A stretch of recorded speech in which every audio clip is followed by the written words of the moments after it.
Assalamualaikum class. We are doing the chapter 3 biodiversity, and this one is the lesson 4 of this chapter.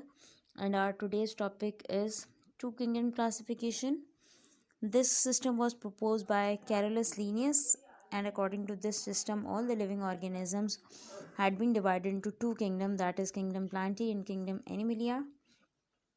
So two kingdom classification की history की तरफ जाएं तो बहुत सारी efforts को ग्रेजुअली बहुत सारे लोग करते रहे, नए साइंटिफिक टूल्स आते रहे, नई नई इन्फॉर्मेशन आती रही, but one of the earliest scheme of natural system classification was the two kingdom classification that was proposed by Carolus Linnaeus in 1758, right? And it divided, and he proposed the two kingdoms of living organism and divided all the living organism into two groups, that are Plantae and Animalia, as I said earlier. So kingdom Plantae में इन्होंने कौन कौन से living organism को include किया? All living organism that can prepare food from simple inorganic material and can store energy are autotrophs. उन्होंने कहा कि वो तमाम लिविंग ऑर्गेनिज्म जो कि सिंपल इनऑर्गेनिक मटेरियल से अपना खाना तैयार कर सकते हैं, उस फूड को वो स्टोर कर सकते हैं, उन तमाम लिविंग ऑर्गेनिज्म को जो कि अपनी फूड खुद प्रिपेयर कर सकते थे bye simple inorganic material like carbon dioxide and water, तो उन तमाम लिविंग ऑर्गेनिजम्स को कैरोलस ने कहा ऑटोट्रॉफ। और उन्होंने जिन लिविंग ऑर्गेनिजम्स को किंगडम प्लांटी में इंक्लूड किया that were bacteria, fungi, algae, right, ये तीन ग्रुप्स जो थे इन्होंने इनको किंगडम प्लांटी के अंदर इंक्लूड किया था, ठीक है। These are the three groups that were included in kingdom Plantae at that time, right? The second kingdom was kingdom Animalia by Carolus Linnaeus. उन्होंने क्या कहा?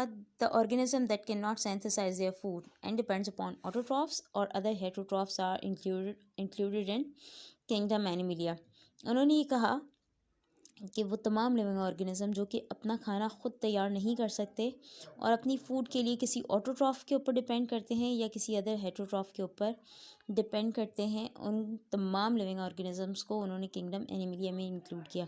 अब ऑटोट्रॉफ्स क्या हैं? ऑटोट्रॉफ ऐसे लिविंग ऑर्गेनिज्म हैं जो कि अपनी फूड खुद प्रिपेयर कर सकते हैं, और हेटरोट्रॉफ वो लिविंग ऑर्गेनिज्म हैं जो कि अपनी फूड खुद प्रिपेयर नहीं कर सकते और अपनी फूड के लिए दूसरे लिविंग ऑर्गेनिजम्स के ऊपर डिपेंड करते हैं, और वो दूसरे लिविंग ऑर्गेनिज्म प्लांट्स भी हो सकते हैं और एनिमल्स भी हो सकते हैं। फॉर एग्जांपल, ऑटोट्रॉफ्स की एग्जांपल अगर हम बात करें तो प्लांट सारे के सारे ऑटोट्रॉफ हैं जो कि अपनी फूड खुद प्रिपेयर कर सकते हैं, and the animals are the heterotroph, क्योंकि हम अपनी फूड खुद प्रिपेयर नहीं कर सकते बल्कि अपनी फूड हम डायरेक्टली प्लांट से लेते हैं या फिर दूसरे एनिमल्स को अपनी फूड के तौर पर यूज़ करके उनको अपनी फूड के तौर पर इस्तेमाल किया करते हैं। So we are the heterotrophs, right? Autotrophs the living organism that can prepare their own food, and heterotrophs are the living organism that can not prepare their own food and depend on other living organism for their food, right? So this is these were the two kingdoms that were proposed by Carolus Linnaeus. लेकिन इस kingdom के कुछ drawbacks थे, कुछ इसके अंदर short Cummings थी जिसकी की वजह से आने वाले वक्तों में ये किंगडम फेल हो गया। यहाँ पे 5 पॉस्यूलेट्स लिखे हुए हैं, वन बाय वन हम सबको डिस्कस करने जा रहे हैं। फर्स्ट पॉस्यूलेट की बात करते हैं, उसमें क्या कह रहे हैं? There was no distinction between eukaryotes and prokaryotes. Eukaryote और प्रोकैरियोट में कोई फ़र्क नहीं था। प्रोकैरियोट्स कौन से होते हैं? वो लिविंग ऑर्गेनिज्म जिनमें बहुत इनिशियल टाइप का न्यूक्लियस हुआ करता है या जिनमें प्रोमिनेंट न्यूक्लियस नहीं हुआ करता, ठीक है। जबकि यूकैरियोन्स वो लिविंग ऑर्गेनिज्म है जिनमें एडवांस प्रोमिनेंट न्यूक्लियस हुआ करता है। ये बात हम क्लास में बार बार रिपीट कर चुके हैं। For example, bacteria which lake nuclear envelope and cytoplasmic organelle but still they were place in kingdom Plantae. Bacteria ऐसे लिविंग ऑर्गेनिज्म है जिनमें ना न्यूक्लियर एनवेलप यानी न्यूक्लियर मेम्ब्रेन हुआ करती है, ना ही साइटोप्लाज्मिक ऑर्गेनल्स जो होते हैं वो मेम्ब्रेन बाउंड हुआ करती है, लेकिन उसके बावजूद बैक्टीरिया का सेल इंतहाई बहुत ज़्यादा सिंपल होने के बावजूद उसको किंगडम प्लांटी में प्लेस किया गया। That was a wrong decision of Carolus Linnaeus. Second point की बात करते हैं, it kept photosynthetic and non photosynthetic organism together in kingdom Plantae.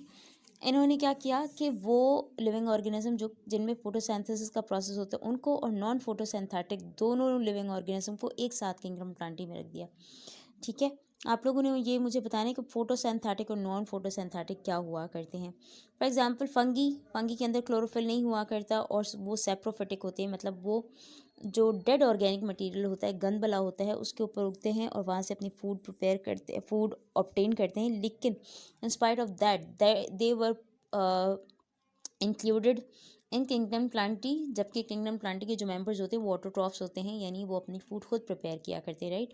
Moving toward the third point,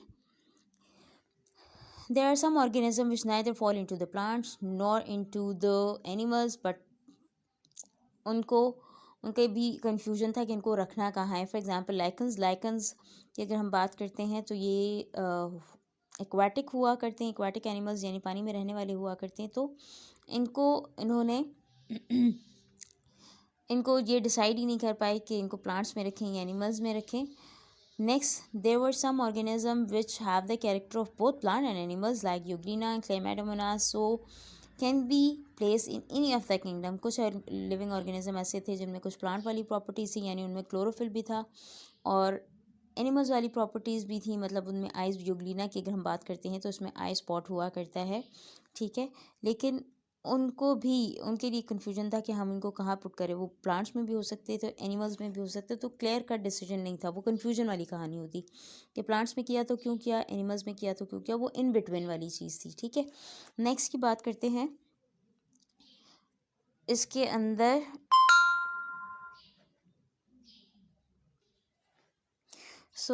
next point की बात करते हैं हम। इस पॉइंट की, unicellular plants like diatoms and animal like protozoans which have same level of organization and reproduce by the process of fission, but they were placed in different kingdoms।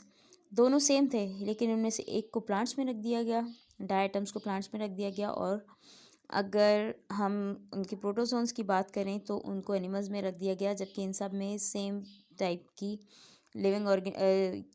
Living life organisation दोनों की similar थी, ठीक है। और इनमें जो reproduce हुआ करता, रिप्रोडक्शन का मेथड था वो फिजन था। फिजन का क्या मतलब हुआ करता है, ठीक है। फिजन मीन्स सिंपल सेल का एक से दो पार्ट्स में डिवाइड हो जाना, एक सेल से दो में डिवाइड हो जाना इज नोन एज फिजन, ठीक है।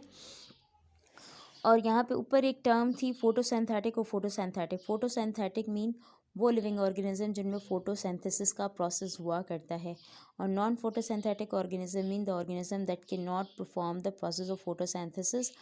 फोटोसिंथेसिस कौन सा प्रोसेस होता है, वो प्रोसेस जिसमें प्लांट्स अपनी फूड खुद प्रिपेयर करते हैं with the help of carbon dioxide and water in the presence of sunlight and chlorophyll, right. तो प्लांट्स के अंदर क्योंकि क्लोरोफिल भी होता है, सनलाइट की प्रेजेंस में वो कार्बन डाइऑक्साइड और वाटर की प्रेजेंस में अपनी फूड खुद प्रिपेयर कर सकते हैं, so they are the photosynthetic living organism.